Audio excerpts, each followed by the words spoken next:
All right, so today's going to be the second part of getting more done in less time. So, for a refresher, for those of you guys who didn't watch last time, we do have 7 businesses running in parallel, and still work-life balance is really important to me. And so people ask me, how I'm able to do all these things and still run 7 businesses. But I'm going to share it now. I'm going to let you guys in on a little secret. I know this is going to bum out some of you guys. But I'm not perfect. I'm not. I know some of you guys are probably just falling out of your seats, so I'll just give you a second to get back in your chair. But I'm a work in progress, just like every one of you guys. Okay, I'm not perfect. So I thought I was doing a pretty good job last Thursday when we did this. I was talking about how happy I was, and how family balance and work-life balance and all that. And I mentioned that my buddy who I look up to, he's retired, semi-retired, and he was really proud of the fact that he attended all his kids' practices and games. And he said, "Dad, all we remember is you being on your phone the whole time." So this past weekend, my oldest child shared with me that she was unhappy with the amount of time I spent with her. I said, "What do you mean? You got me all weekend. I take you to these things at night." And she says, "Well, when you take me to piano practice and you take me to Kung Fu lessons, you're not there, right? Like, it's an activity for me and I'm doing something, but I'm not doing it with you." I said, "Okay." And I said, "Well, what do you, we had this whole drawn out conversation, I think it was about 40 minutes, 45 minutes all together. I use a lot of the sales skills, right, to pull out all the information out of her. And in the end, what we concluded was, mom works a lot and dad works a lot. And naturally I do work a lot, but, weekends are sacred. And, I watch movies with her every Saturday afternoon. And she said, "No, like, weekends is not enough. I want more family time at night." So what did we do? We added more time in the evening. So we're committed to 2 or 3 30-minute some sort of family activity. So I need to buy some board games. We're playing lots of rummy. But anyway, my point here is this. None of us have got it all figured out. We're all doing the best we can. And I'm just like you guys, right? I'm just trying to get better. And so I don't want you guys to feel like, you got to be doing all of this. Really, I've even shared that the stuff that we're doing, I'm learning from other places. I'm going to give you all the resources at the end of this. But you don't have to do it exactly like me. And I am not, perfect in any way. So I'm struggling just like you guys, with everything here as far as the discipline goes. So this is my Sunday planner, and this is what I look at every Sunday. Okay. You can see I dated this July 5th to July 11th because this was the week right before I was having the mastermind for our, we have our quarterly workshops. And so you can see even right here on item 3 in my 3 MVPs was killer event, which I think we did a pretty good job. In fact, I think that was the best workshop we've done so far. Anyway, so part of planning and organizing is every Sunday I do what we call the Sunday planner. This comes from Darren Hardy. So what I do is I spend some time reviewing what I want to get done for the week. So I put the dates, Sunday to Saturday, and I look at my big 3 goals. And my big 3 goals are a happy family, 100K a month, which you guys know about from last time, and the health. And so everything else, if there's anything else that doesn't line up with one of these big 3 goals, it doesn't get done, right? It goes in miscellaneous and then it goes into trash. That's how it works.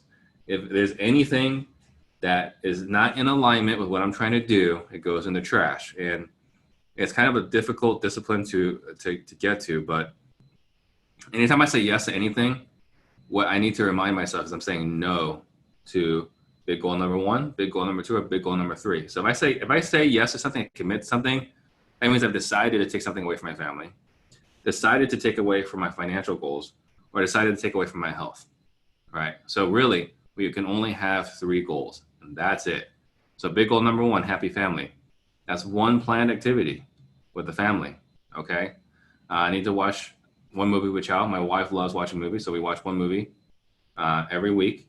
Right now, we're going through the Marvel Cinematic Universe. So with Amelia, we started So I watched all of them a long time ago. And Amelia was born somewhere. She was born in 2011. Marvel Cinematic Universe started in 2007. She doesn't remember most of it, right? And so she got to watch Endgame and Infinity Wars with me, Black Panther, but not all of them. So after Endgame, we decided, a few months ago to watch all of them in order, starting with Captain Marvel. And so we watch one every single week. So that's our weekly activity together. Vivian, reading time with Vivian, but that's actually since been changed to watching movies together as well. And then reading a book with Emily. She's 3, right? So that's big goal number 1. But guess what? That just got updated to say spending quality time in the evenings on the weekdays too. Big goal number 2, right? So these are all different companies. So real estate disruptors, I need to have a killer workshop. Private money program, I need to have another contest for affiliates. Max cash offers, I need to replace Kristen, who left a couple of months back. My title company, I need to talk to Chris Self. He's the best recruiter, so I need to have him, help me blow that up. Studying Homes Realty, need to buy books for the leaders, so we did. The books came in. I gave out the first book today.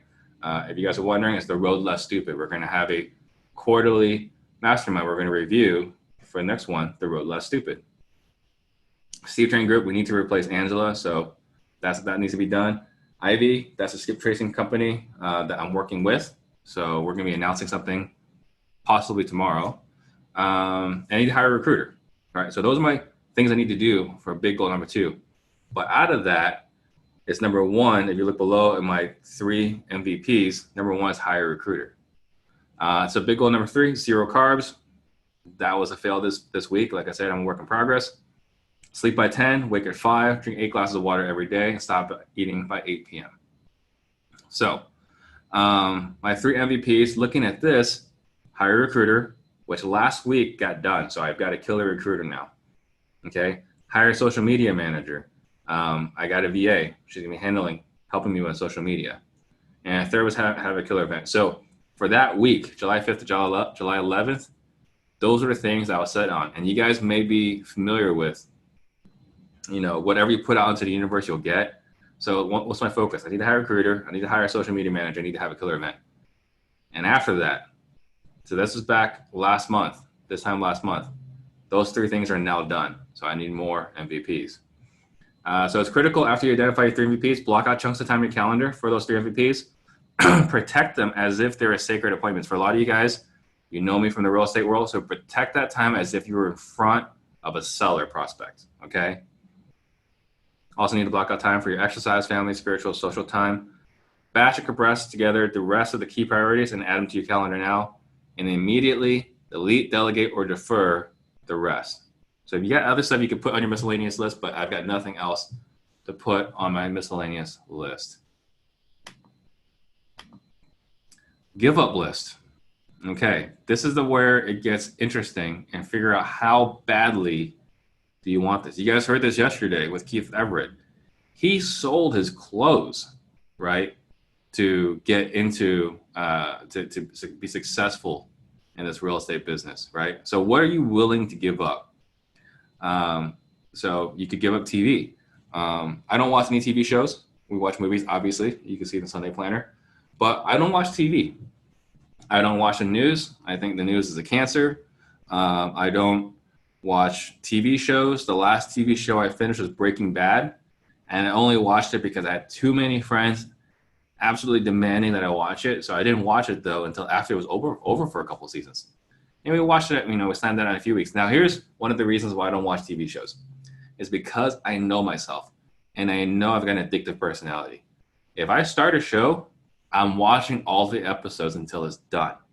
And that's not healthy. I know that about me, and it's just going to happen. So I don't watch TV. I don't watch any new TV shows. The last TV series I watched live, right, when I started this habit was House, Dr. House, right, on Fox 10 in Phoenix. Sports. I used to be obsessed with sports. I knew all the metrics. I won all my fantasy leagues, not all the time, but I won a lot of them. Okay. But, one thing I heard was, how successful would you be if you cared about your stats as much as you cared about your, favorite athlete's stats, instead of worrying about their field goal percentage or their batting average or, how many touchdowns they get, what if you actually cared about how many appointments you had, how many closings you had? If you knew what your closing to appointment to closing ratio was, okay? So imagine if you treated yourself like that. So I gave up sports, and I used to have the NFL DirecTV Sunday package. Back in college, I may or may not have had one of those hacked DirecTV devices where I could watch all the football games. As a matter, not last year, but even 2 years ago, my brother's in college, and so you can get the NFL DirecTV for college students.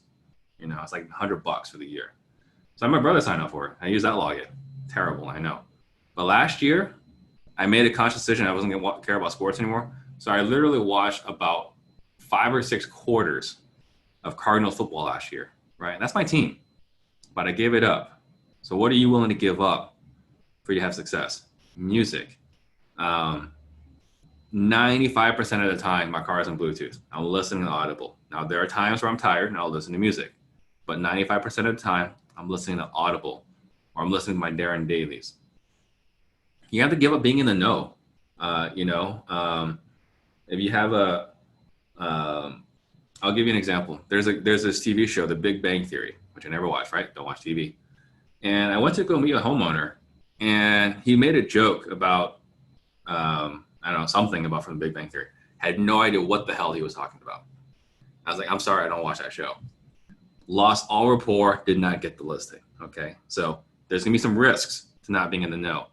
But how much time are you wasting, resources? How much brain damage are you giving yourself knowing everything? You can't know everything, so there's no point in knowing it. News. Are you willing to give up watching the news, right? Fox News, MSNBC, CNN, it's all cancer. I'm not saying it's not important. There's some importance in the news, but generally speaking, they're not informing you about what's actually going on. They're selling you something, and they're selling you fear, okay? And the last thing is a fantasy team. Now, again, I mentioned earlier sports. I won a lot of fantasy leagues. I've been doing, I think last year would have been year 20, all right? So I've been doing fantasy sports since about 1998, 1999. And last year, I said, guys, I'm not even watching football this year. So I need to get out of this fantasy league that we've been doing. Like last year was year 20. And they said no. It's like, what do you mean no? What do you mean I can't leave the fantasy league? They said, no, you can't leave.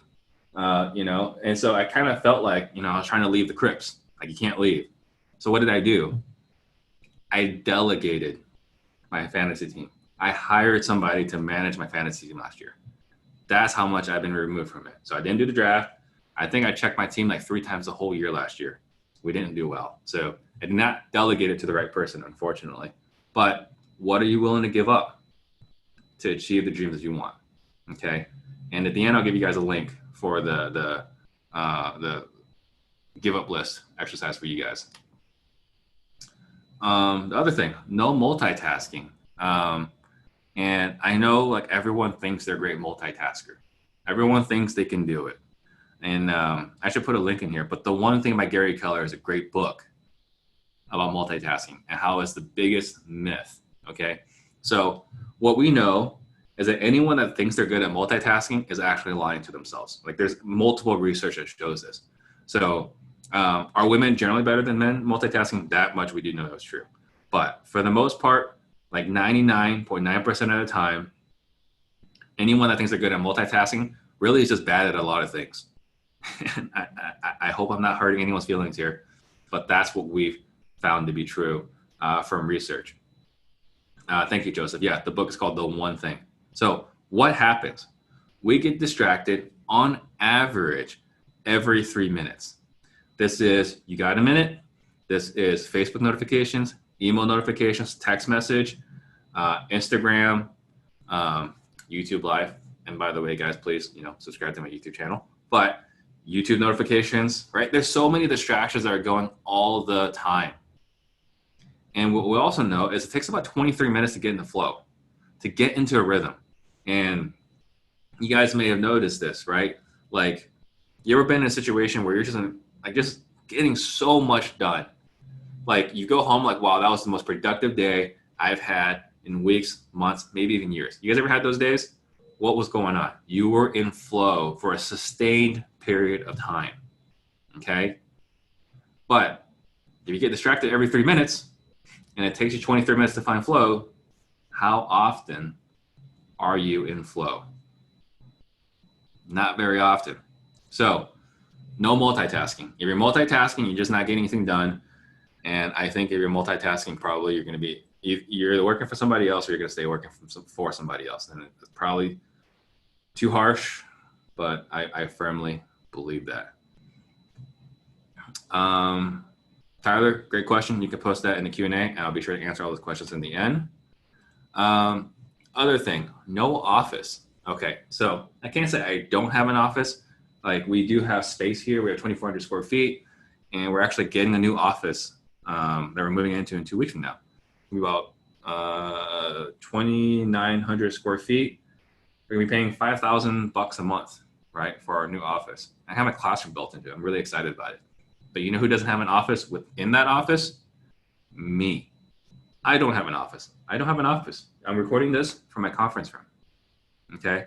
So why don't I have an office? Here's what happens when you have an office. People know where you are. You're getting your door knocked on all the time. You business owners that have people that work for you. The God-minute questions are incessant. They don't end, okay? So if you need to get stuff done, you need to hide. So when I come to the office, I go to the conference room. But Summer, my right-hand person who runs all the brokerage stuff and my team stuff, she took my old office, okay? When I come in, I have a conference room. So it does a couple of things. A, I am naturally a disorganized person. And you guys may be shocked to hear that, but I don't, like, I will have piles and piles and piles of stuff that never get done, right? I'll have a stack of papers that I need to look at, that I need to review. I check my mail like once every, I used to check my mail once every 3 months. Now I check my mail about once a month. That's not an organized person, okay? So I don't have an office. So when I come into the conference room, I open my laptop case, I put everything out on the table. When I'm done for the day, I put everything back in my laptop case, I put everything away, and the conference room is clean. There's no leftover mess. There's nothing I'm gonna get done tomorrow. That's it. I'm focused. I come in, I do what I need to do. I do the income generating activities, and then I'm done. I'm out. Okay. So these are the like business hacks, time hacks you need to do to get more done in less time. So not a sexy idea, but revolutionary, right? And here's another thing, and this can come across as a humble brag. So I have the car I own today is the car on the right? That's 2020 Tesla Model 3. Love that car. Performance, stupid crazy performance. Anytime I have a guest coming to town, I let them for the podcast. I let them drive it. You know, you guys might have seen me do that on my IG lives. It's a fun car to drive. But what's also great about it is it's an electric vehicle, meaning I can drive in the carpool lane anytime I want. Okay. Look at the car on the left. That's the car I had before this. You see that? It's a BMW 330e, not a 330i, not an iX, a 330e. That's a hybrid. Okay. It didn't look like a hybrid, but that's a hybrid. So what did I do prior to my Tesla? It was really important to me to drive in the carpool lane. Now, you can't just drive in the carpool lane without a blue plate, and it's a $550 fine. It's not a moving violation, so it doesn't count as your points, and you won't have your license revoked. It would just be a $550 fine every time as a cost of doing business. I considered that. Those are the thought processes I had in my mind. But what I did instead was I bought someone's Prius. All right, I went on Auto Trader and I subscribed for notifications every time Prius was for sale. So I bought this hybrid BMW and I'll just wait it. And fortunately, I only had to wait like 3 weeks. until there's a Prius for sale that had a blue plate on it. So I literally bought the guy's Prius with a blue plate on it for $6,000, moved that plate from his Prius to my BMW, and sold that Prius a week later for $4,500. So for me, for 3 years, the driving the carpool lane as much as I want was $1,500, $500 a year, about $40 a month to drive in the carpool lane anytime I want. So this might sound silly, but this is how extreme I am about my time. So you guys need to find opportunities where you guys can buy more time, okay? Leverage whatever you have to have more time. So now, and it's not that I drive a whole lot. I mean, I drive a lot for a business owner or for an average person, but I don't drive a lot for a business owner, for a person in real estate. You know, I drive about 15,000 miles a year. But those times when you'd be driving the rush hour, it's pretty precious when you're in the carpool lane. The other thing, can I pick your brain? We get this question a lot. It's surprising how much I get this. So what I did, and you know, for you guys that have businesses that require your focus, that requires a lot of your time, here's what I recommend. I put in my Instagram bio, on my Twitter bio, you know, on my stevetrend.com. Someone wants to pick my brain, buy me lunch. I don't say no anymore. I just say, here's a link to go check out. So someone wants to spend 30 minutes of my time, you know, for me to focus. And when I say pick my brain, like literally I'm focused on them, right? Like it's a Zoom call or I'm present and I'm 100% present. I am not distracted. But for 30 minutes, it's $300 and they can book it through Calendly. They want an hour, it's $500. And you know, these just pop in randomly from time to time. But that's what I charge to pick my brain. $1,000 to have lunch. And then if someone wants to shadow me for a day, where they can ask me anything that they want, it's $5,000. Don't sell a lot of those. I don't. But you know what? I don't say no anymore. When people say, can I spend a day with you? I don't say no. It's like, here's the link. You want to do it. And so now I'm not the bad guy. I might appear greedy. I'm okay with appearing greedy. But now I'm not the bad guy. Now I'm not too busy for you, right? I put a value on my time. It's up to you to figure out whether it's worth it to you to make that investment, right? So, but I'm no longer saying no. And this is something I learned. I'm a realtor, you guys know. I'm a broker. I got 120 agents. I had people say, hey, Steve, can you show me this property as a rental, this and that? And I know it's a complete waste of time. And I used to say no. People get upset. It's like, oh, you're too busy for me, you know? And so instead of saying no, what I said was, okay, well, it's $500 that you pay to me up front, and I'll show you all those properties. Well, now I'm no longer the bad guy. They decided that it wasn't worth it to them, which is fine. Now we're all happy, okay? So it's kind of ridiculous. So I don't ever say no anymore. I say, here's the link. And then now they've decided. Now, I'm not saying they're the bad guy, but I'm no longer the bad guy, okay? I'm just neutral here. So if you guys are having a lot of people that ask me to pick your brain, this is how I encourage you to resolve that. Protect the franchise player. Each and every one of you guys is a franchise player for your organization, all right? It might not feel that way, but you are. So how do we protect the franchise player? So we already talked about hiding in office, you know, hiding in your, having no office, hiding, right? Like I do a lot of work at Starbucks. I used to, at least. But you need to just remove yourself from distractions. You need to have the team, everybody around you, help you protect from distractions. Like I said, I got Summer. She handles all my emails. Hired a VA. Now she's going to start handling my social media, right? So what are some other things that you need to do? The remaining things that your team cannot do for you. There's energy audits and removing negativity. So what are energy audits? I want you guys to just, maybe for a week or just constantly, but anytime something happens and you just have this sinking feeling of disgust, where you say, ugh, right? Anytime that happens, write that down. And when that happens, one of two things needs to happen. Either your process and systems are broken and you need to fix it, or someone needs to go. You need to fire somebody. And that might sound ridiculous, but that's how I live my business now. Like I said, 7 businesses where I have everyone. I have A players all around. I'm surrounded by A players doing awesome stuff. They get paid well. They're living the life that they want. I'm doing well. I'm living the life that I want. I'm also referring to tasks. So anything that makes me feel down, exhausted, tired, it's all done by somebody else. Okay, so that's an energy audit. You guys should be doing that once a month, once a quarter, whatever. But anytime you're doing anything or something happens, either I'm changing a system, I'm changing a process, or someone's getting replaced. And that's what it is. That's a regular energy audit, because the moment you get back in doing the things that you don't want to be doing, then you've got problems. Yes, I actually got this. I borrowed this very liberally from Trevor Mock at Carrot. Second thing, you got to remove negativity, right? You know, you might have some friends that say, God, I hate jerks. Why is everyone so mean? And you'll notice that the one that always complains about everyone being mean or everyone's a jerk tends to be a jerk. Likewise, you got that friend who always says how much they hate drama. You know, there's always other people bringing drama.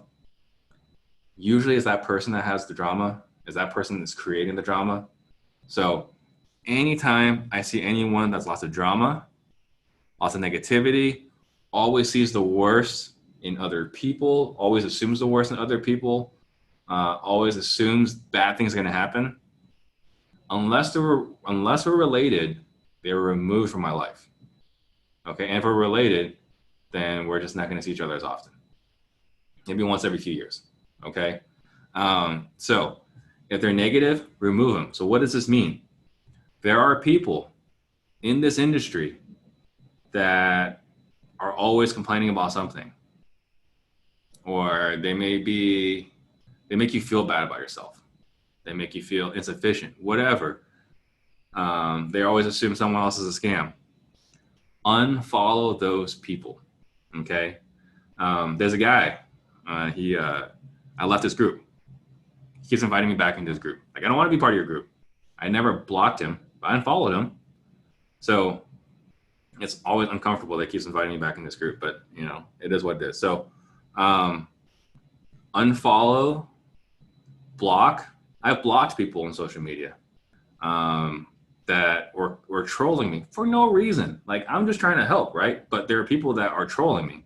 What do? I block them, and I don't have to worry about it anymore, right? It was funny. You don't realize, once you start blocking up people, you'll be in a Facebook group and you'll see a conversation that makes no sense whatsoever. And then you remember, oh yeah, okay, I blocked that guy. So that's the reason why I don't see any of this. But you'll notice immediately, once you start removing negativity from your life and you only have positivity, only good things can happen in your life. So this is all it goes back to protecting you, the franchise player. Because without you, there's no franchise. There's no business, right? So you got to protect the franchise player. So this is the give up list. Okay. This is going to be on YouTube later on, but here's what you want to do. What do I really want? Looking inside yourself, what do you really want? Write down those three things. Within that, what do I want to be world class at? Okay. Do you want to be world class at sales? You want to be a world class at marketing? You want to be world class at recruiting, podcast, whatever you want to be world class at, write those down. And now that you're clear on what you really want, and you're clear on what you want to be world class at, now you got to look at, what will I give up to get what I really want? What am I willing to sacrifice? So for me, TV, music, sports, my fantasy team, right? Like, I used to love fantasy. I used to be on RotoWire at 5 a.m., 5:30. Okay, 5:30 a.m. to watch what's going on in the latest of sports, so I can pick up the players and waive players, right? Find out who's been hurt, because if this person's hurt, Now I got to pick up their backup player so that I get, their rushing yards, I loved it. And it fueled my competitive fire, it fueled my spirit. Okay. Especially because I love talking trash, in case you guys couldn't tell from the closest Olympics. I love talking smack. But do I want that, or do I want financial freedom? You guys saw it, right? On my affirmations. I want to be cell phone buddies with Tony Robbins. That's where I want to get to. What am I willing to give up to get there? So you guys need to do this. You guys need to write down what you really want. 3 things. What I want to be world class at. You don't need to pick 3. You can pick 1. Okay. So what one thing you want to be world class at? And then what are you willing to give up to get there? And then finally, I need to add the one thing here. But I'm going to post the links for you guys to all get it. But basically, Sunday Planner, you guys saw it, right? The 3 big goals. There's a link for that. Insane productivity. Remember I said earlier, none of this, or I said last week, none of this is original. I took this from my heroes. Darren Hardy, right? He's one of my heroes. So if you want to sign up for Insane Productivity, there's a link in there. Darren Daily, I watch it every morning. Miracle Morning, check that out by Hal Elrod. The One Thing by Gary Keller, amazingly powerful, shows you how important it is to preserve your willpower. And then, if you guys got value here, if you guys want to do more of this, I also have my own online mastermind, disruptors.com. You guys always can schedule a call there and apply. So